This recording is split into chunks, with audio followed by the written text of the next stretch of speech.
And we're live. Welcome to Josh and Aaron Talk About Stuff. I'm Josh, I'm Aaron. and this is season 2 of Right. Yeah. what we're doing, which is cool. I guess we Yeah. It's fun. really like doing Yeah. it. It's good stuff. um, But now we're gonna make now you're gonna make us get all serious this season, yeah, though. so this season is going to be about all the major social issues of our time. Ugh. And minor programming note, we're going to do season 2 is going to be 5 weeks long, 2 episodes a week of brand new content. And that way, and then we'll have a break between seasons, 2 weeks between season 3 and all that other stuff. Anyway, so this week's topic is what we're living in now. Hopefully, the end of it is COVID. Hopefully, approaching the end of it, right? Yeah, and so, how would you assess how America has handled COVID-19? Oh man, there's a there's a portion of the population that has approached it with the maturity that you would hope of a rational adult, right? Like, Yeah. like, hey, this is a real thing. It's dangerous. We should, take precautions. And there's a portion of the population that just doesn't want to. I guess it's the thing. It's like I guess it's the complete denial of it is the thing that baffles me. And continues to baffle me. How do you deny it? It's there. It's in front of your face. I don't know, and like. So it's hard to say how America is. Right. You know what I mean? Like in all fields of study, history is so important to teach in schools and reteach it because like the world has gone through pandemics before, and we can look at this perfect opportunity of why history is important. We can look at how people handled stuff in the past, and like the closest parallel we have right now is the 1918 pandemic, which I read the definitive book on the issue, and like it was like the same stuff. Like people started getting like just over it, right? And then the politicians wouldn't listen to the scientists, and then hospitals were overrun. I mean, the government was literally kidnapping people with any experience of nursing or, oh yeah, I mended my horse's broke leg one time. Oh well, you're hired. We're kidnapping you. Like they were. But it was like the only difference, I guess, really one of the differences, like Woodrow Wilson at the time, he never even like acknowledged its existence, right? Because he was still hardcore with World War I going on, the end of it. Right. But I don't know, or sometimes I feel like if this group of Americans got transported back to the plague in the 1300s, half the population would have died. You know what I'm saying? Like, seriously, right? I just don't understand the whole, like, we have an individual right and freedom to do as we please and take care, but on the other hand, you don't have the individual freedom to put other people in harm. Well, and I guess, yeah. So like, okay, so we'll start with, the mask thing is the thing that continues to just boggle my mind. All right, look. So science, they go back and forth, and I can understand. Oh, it's no good. Oh, they're useless. Oh, they're really good for you. And oh, they're really good for stopping things. Blah blah blah. Whatever. Whether they're super effective or not effective is not even the point. The point is that they serve a purpose, at least to a degree. Right. They serve at least some purpose to a degree, and I don't understand. It's like, what does it hurt you to put it on? Oh, my personal liberties. When you get in a car, we tell you to buckle your seatbelt, and you buckle your seatbelt. When you get on a motorcycle, we tell you got to wear a helmet. You got to wear a helmet. When you go into a store, I tell you got to wear shoes and a shirt. So you got to put shoes and a shirt on. You get a new job, they make you take a TB test, or or you get drug tested. There's a lot of things that we do that are. We do. And so I don't understand, and I've yet to hear a good answer as to why the whole mask thing is such a big deal. If masks didn't work, surgeons wouldn't wear them. Right, exactly. Protect you with your open body from germs and stuff. You know what I mean? Like, if a surgeon can wear a mask for 12 hours in a day on a regular shift, why can't you wear one for an hour when you go out? I remember like in the very beginning where masks started to be mandated and people would put stuff on Facebook. I put my mask on and literally 5 minutes later I can't breathe. Sorry, folks, bullshit. Yeah, truly, truly. I mean, like I said, surgeons will wear them for hours, hours at a time, and then you can't. No, I'm sorry.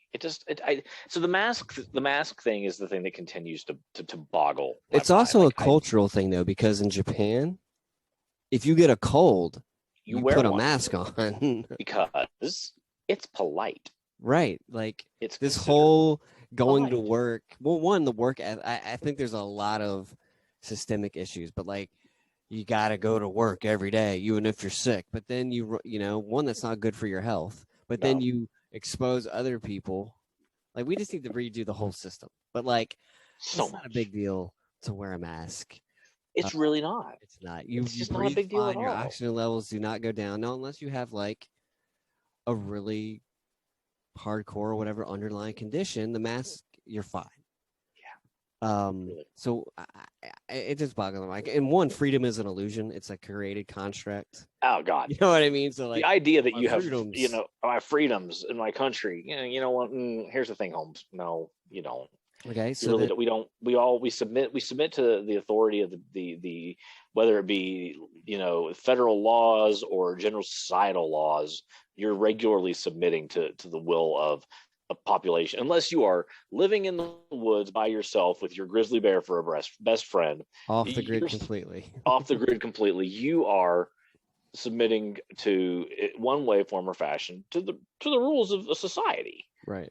And so wear a mask. It Right. doesn't hurt. And then like on the other hand, I kind of like not it on because that. I can mumble things about people under my breath when I walk by them. They don't know I'm mumbling about them. Right.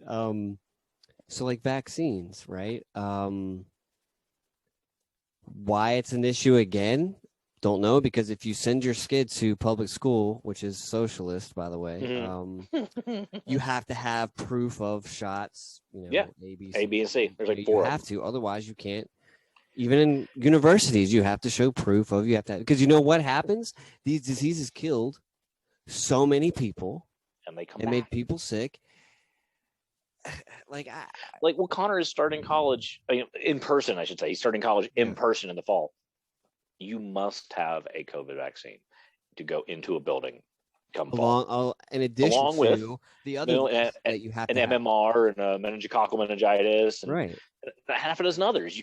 And so here's the thing with the vaccine. I understand. I think some people's issue with the vaccine is that the vaccine is untested, right? I mean, I'm just saying. I think that's that would be the word. It was pushed through so quickly. There's no long-standing history of this vaccine and its efficacy or its safety. Ooh, efficacy, big word. I feel like you should have a big word counter. Maybe we'll get a tech guy on the payroll and big word to like throw it up on the screen. Yeah, right. Aaron used two big words today: efficacy and completely lost my train of thought, and safety of the vaccine. And I get that, I get that there's no history of it, but at the same time, I have it, and I don't have an extra arm growing out of my head at this point. I mean, it's like right. get the shot. To kind of counter that point a little bit, like first off, coronavirus. Yeah, please. Coronaviruses aren't brand new to science. Very true. Right. Right. No, you're right. I mean, this is number 19 of it. Or but like it's really hard to create a vaccine that is efficient and protects you long term. But the way that they have, like the Pfizer and Moderna, are a different style of vaccine. Right. It's not like the Johnson & Johnson or the old school flu shots you get where they have dead virus. Right. No, exactly. It's like it's supposed to like go in there and like queue up the inhibitor. I think of it as like a software update for your body. Yeah. Right. And so it's a new technology, but it's not like they,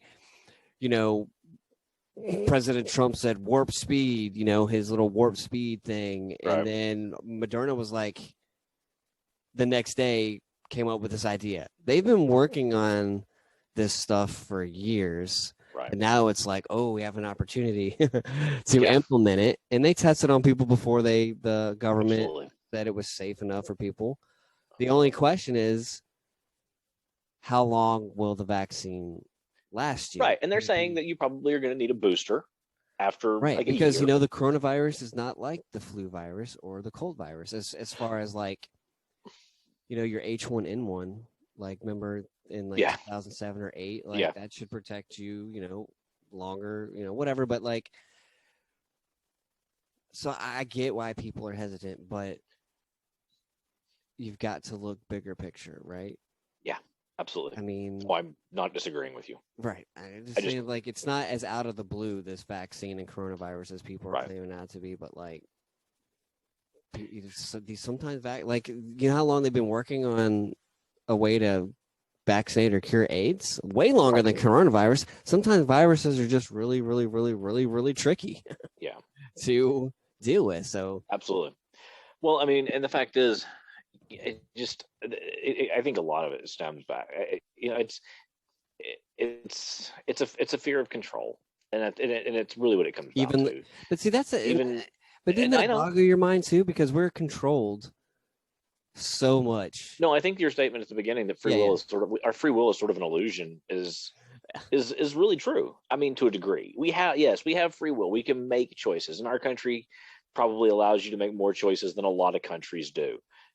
But the idea that somehow you are an individual who can do what you please is ill-conceived. And if that's the case, then you just need to live on your own, because we live in a society, right?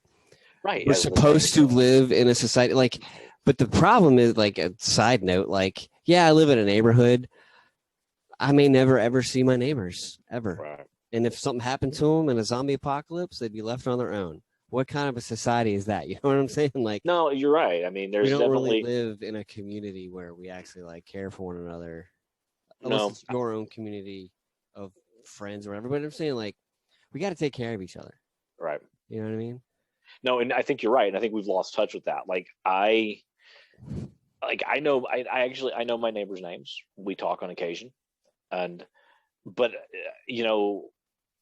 how much of that is, how common is that in our society anymore, where your neighbors, you know their names, what's going on with them, like you said. I mean, it's like we've started to create this illusion of being no man is an island, as the expression goes. Right. But we've gotten to this point in our country where everybody wants to be one, and it's like, I'm sorry, it doesn't work that way. I just don't understand why, like, just on a human level, why you would want to put other people in danger. Right. It does leave one mildly baffled, because it's like, there, if it is your freedom on such a deeply personal level that says, I don't want to wear a mask or get this shot, worth the safety of all these other people around you? And I guess the answer for a lot of people is yes. Right. And like, so I'm thinking back, like, we've been in this mess for a long time. So like March of 20, it started, but there was, supposed to be the 2-week shutdown, right?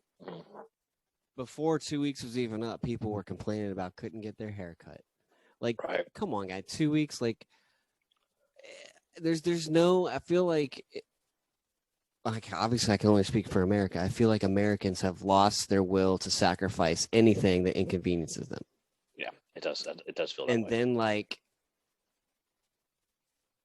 I don't understand, like, I think obviously politicians have a tough job, because a lot of people will disagree with their decisions. And so, like, as last summer was going on, cases are going up and up and up and up and up. And they're like, no, let's, in North Carolina, the governor was like, we'll leave it to the individual county. I think that was a cowardly move, because he didn't want to be like, I'm not the one making the decision here. Make a decision, stick with it, because safety is important. And you know what? I'm tired of people saying, open up the schools. Schools never closed. The building did. Stop thinking of in terms of it's the 1880s in the Industrial Revolution model. Okay, so some kids unquestionably learn better in a building, and they do. They but that doesn't mean that online learning is somehow non-functional. It's still school, and that's where parents and kids got to kind of go, okay, we got to suck it up. We got to do this thing. You know, I don't like it. I might rather be up in front and personal with my friends and my teachers, but this is what we got, so we're gonna do it. Yeah, and then like, and it works. It can't, but I think that's more. It comes like that's where the parents need to be parents. Yeah, like school's still school. You're still gonna learn, and if need be, I'll just set up a little webcam in the living room while I'm at work to watch you to make sure. Right. Well, it's like, or I'm going to send you to grandma's house. Something like, anyway. We have this wonderful thing now. It's called technology, and look what it allows you and I to do. Right. My dear friend who lives 3,000 miles away from me, yet here we are, just like this, face to face. And you can't tell me that if I was going to sit down, I couldn't teach you something this way. Of course I could. Right. It's just, and here's another thing too that we like to let kids slide on. They'll stare at YouTube or a video game for 7 hours straight. Oh God! You ask me to be on Zoom. Oh, it's fatigue. Oh, I'm bored. Oh, that's a whole mentality of. I mean, you're very right. So like, get over it. Kids can attach to a screen for hours. Right. So and the feel whole no they fatigue. Can't learn online. No, it's maybe because you haven't instilled to them that anyway, education is important, right? Absolutely. Off topic, but on topic at the same time. Right. So like, honestly, I fear that obviously there's going to be at some point another plague that will spread across the globe. Absolutely. That could be worse. Turn everybody into zombies. Maybe the earth needs to get cleansed. You know what I'm saying? Like, humans have not been kind to the earth, but I know, like with the coronavirus, the like that November to February was awful because people, I guess, just gave up and said screw it. And then we were getting like 4,000 people dying a day, and now we've got to the point where we have a surplus of vaccines because people just don't want to get it now. Right. Like, I don't understand. I really, and like another side note, I honestly feel like if this generation, this group of Americans was transported back to World War II, I don't know if we would have won. There's just no sacrifice left. Like, none. Is it that hard to just put on a mask? Don't socialize with people who are out of your household just for a little bit. And if you're going to do that, then maybe set up bubbles with your close-knit family. Right. I'll agree. If you this is what we're going to do. This is what it is. This is our bubble. And our kids can still play. Right. But we're not going to associate with people we don't know. Like, if we all did that last summer, we'd have this thing to the point now where we'd be back in action. We would have got back in action a long ago. But yeah,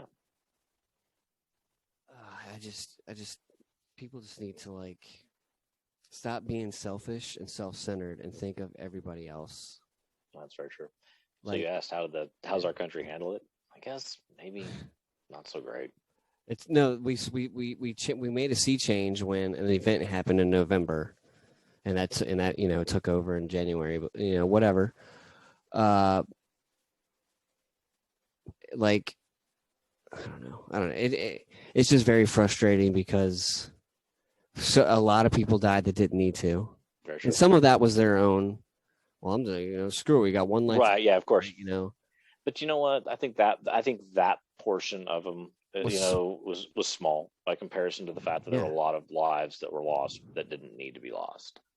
Well, yeah, and like if you see, like they've done like studies where they've put like some type of dye or whatever on a cup at a party, and then like to blacklight it to see how it spreads. Like, germs spread obviously, and of course we have immune systems, but that protect us a lot. But like sometimes our bodies can't handle some of those organisms. I hate that. I've got an immune system, so I don't. It's like you have an immune system, but guess what? Your immune system isn't perfect, and there are some things it just can't fight. And this, and it needs help. My friend, happens to be one of them. Right. So maybe, hopefully, the next pandemic that happens, people will wise up, but I doubt it. No, it's just going to have to take. Can you imagine though if like 25% of the population in the United States died from the net? That's a lot of people.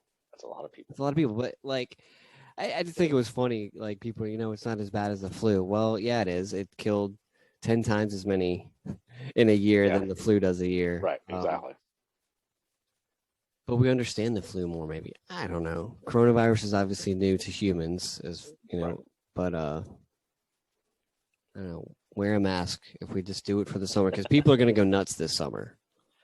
Yeah, they are. I hope there's not another wave, and I hope the variants are kind of like. I hope our vaccines are able to take care of the effective variants against them. Yeah, definitely.